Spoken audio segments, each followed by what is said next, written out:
Hafidez and Manana Sidzuas. Many of God's blessings to each and every one of you. Guahu Sitino Rose Munya Barnes, the Speaker of your 35th Guam Legislature. I am pleased and honored to be addressing our people of Guam. Today, Thursday, February 7th, 2019, marks 1 month since our colleagues and I took a sacred oath to become your public servants. With changes being made through the government, as lawmakers, I believe that it is vital that we are accountable to those who have elected us.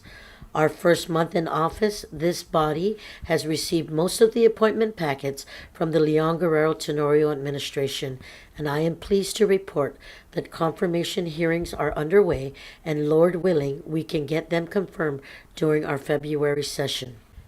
In the effort to keep open lines of communication within our government, I have met on numerous occasions with our governor and lieutenant governor.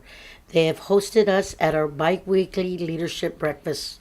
Governor, Lieutenant Governor, I would like to extend an undangkaluna situas masi for your leadership, your willingness to work together and work quickly to better serve our people of Guam. Just yesterday, the governor had arranged for her fiscal discipline team to brief all 15 senators on the state of our island's finances. While it is still early to be talking about the 2020 budget, it is this kind of foresight and proactive approach that makes me confident that the next 2 years will bring a lot of much needed positive change for our island. During the past 30 days, I've had the Guam Department of Education come in and brief us on their finances. Then they were also joined by the men in blue from the Guam Police Department to talk about school safety. I had the director of the Department of Revenue and Taxation come in and talk to me about how she is thinking outside the box as she improves revenue collection while faced with a major staffing shortfall. I had the director of Guam Department of Public Health and Social Services, Ms. Linda DeNorsi, who spoke to me about the KC Conception Compassionate Cannabis Use Act of 2013, which has yet to be implemented. I had representatives from the CCU as well as the Guam Water Works Authority and Guam Power Authority present to me about some exciting, sustainable, eco-friendly upgrades that will be coming to our island. I recently met with Colonel Brent Ben, officer in charge of the Marine Corps Activity Guam. Colonel Ben briefed me about the status of Camp Blas and the anticipated Marine buildup here on Guam. We were able to have an open dialogue where the Colonel highlighted the billions of dollars that is being invested in our island. I shared with the Colonel that while our economy desperately needs the influx of cash that the buildup brings, there are issues that need to be addressed with regard to the preservation of our cultural artifacts as well as the impact of the buildup related projects that create a labor shortfall on our island. Going forward, we will continue to engage in dialogue that will provide more transparency to this body and the people of Guam. I will also be meeting with Rear Admiral Shoshana Chatfield from the Joint Region Marianas, where I anticipate we will be able to continue the open dialogue with our armed forces to become better partners. Today, we have introduced a bill to create an internship program that was once implemented in the 31st and 32nd Guam Legislature under the leadership of Speaker Judith T. Wampat, named the Public Policy Institute.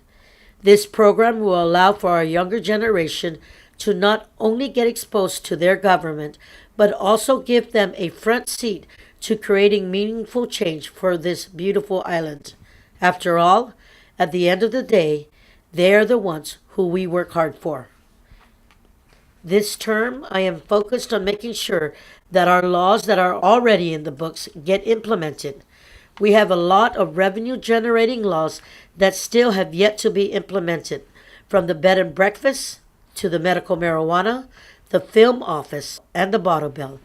I have been meeting with all the directors to identify issues, then work with the administration to see our laws implemented. Before we even consider raising taxes for our law-abiding citizens, let's go after those who take advantage of the system. As we engage in informational briefings, public hearings, confirmations, resolution presentations, I'd like to urge all of you to come down to the historic Guam Congress building. Whether or not you testify, come meet your elected officials. each and every one of you. It's why we chose to become public servants.